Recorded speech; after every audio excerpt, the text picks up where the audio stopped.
You ask Tiger to solve. This deals with linear equations with one unknown. The final result is y equals -13/2.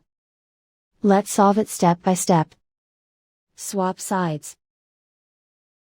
Group all constants on the right side of the equation. Add 21 to both sides. Simplify the arithmetic.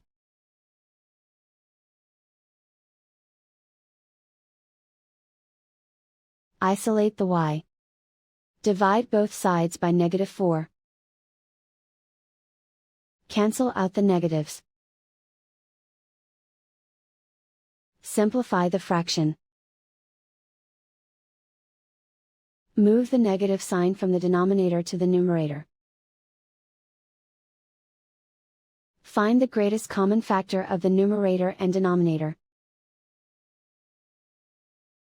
Factor out and cancel the greatest common factor. And so the final result is y equals -13/2.